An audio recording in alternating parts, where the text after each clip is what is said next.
Now enough of theory, let's move on to creating our first stateless bean. So new and session bean, and let's name it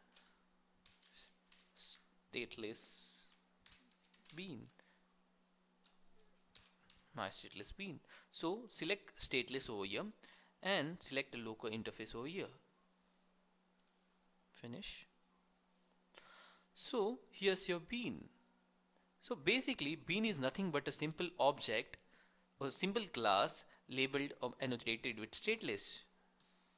Now this bean implements an interface which is right now empty. So let's just create a single method in it. So let's create a simple method, say hello, and it takes a string named name. Okay, so save it, and over here let's implement that method. Okay, so basically this is just a simple POJO. POJO stands for plain old Java object implementing a simple interface. The interface is labeled with local.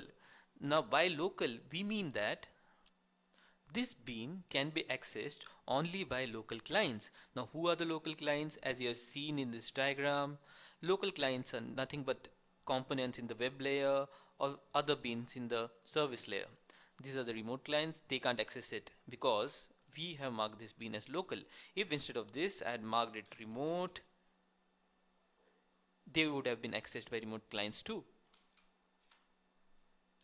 Let me change this first. Now let's consider the same client for EJB. Now this is the client we had used for JPA. We are going to use this again for testing our EJBs, but we are going to study singleton beans later on, so don't worry at all about it. Just consider that this method is going to run when the application is deployed to the server. Again the same warning like in JPA, singleton beans are not meant to test your application. Here we are just using this facility of startup which is only there in singleton beans, which creates the instance of this bean when the application gets deployed, and this method runs when the instance gets created. So this somehow acts like a main method. That's the only purpose we are using singleton. So here is the interface which this stateless bean implements, and the bean is labeled as stateless. Because of this annotation, this bean is a stateless bean. It's nothing but a simple POJO, and the bean implements the interface methods. So let's implement this method. So let it return what? Hello and name. Okay, and let's now call this stateless bean. So how is this client going to use this bean? It's extremely simple.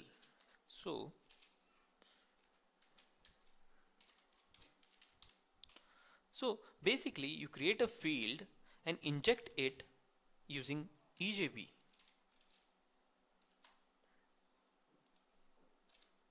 Notice the field type is the name of the interface.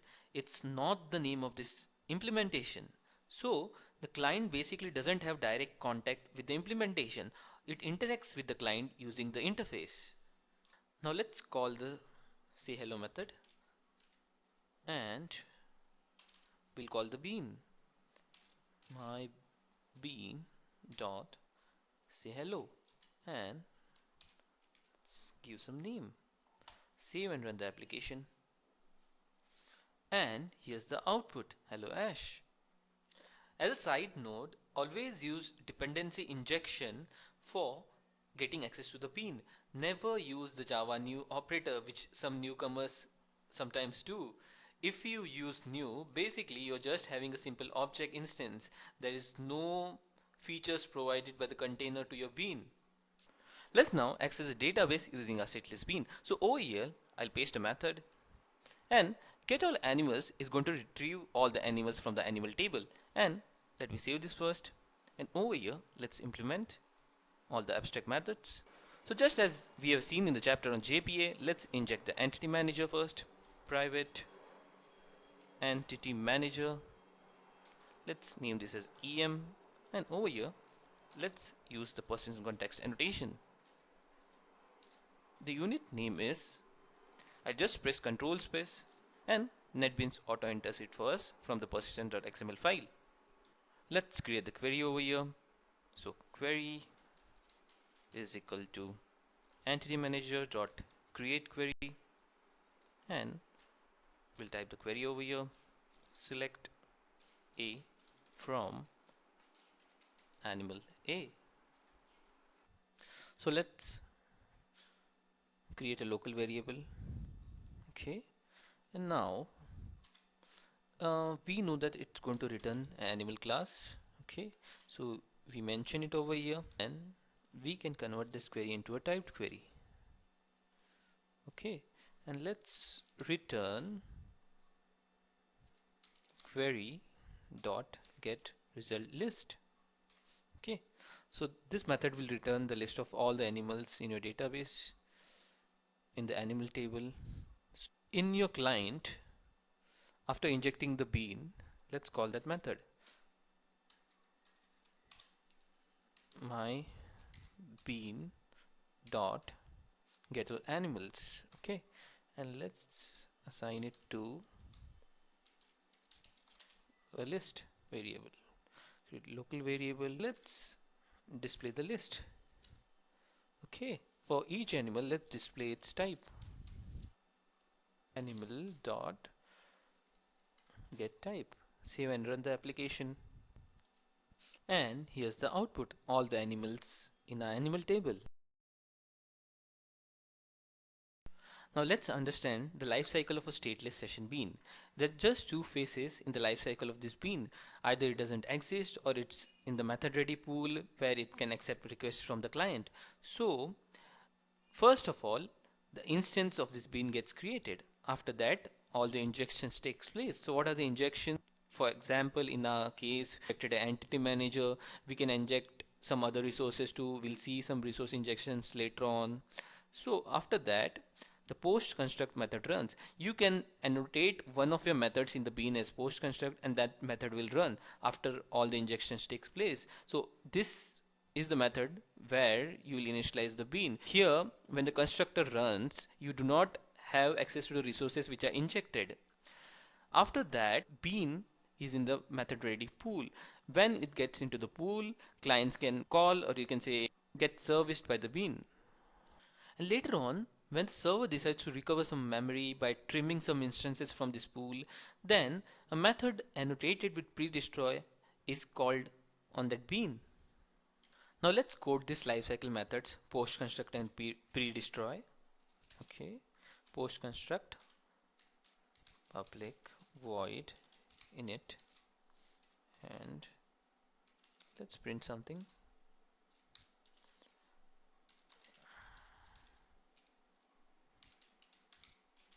Okay, and let's create another method for pre-destroy.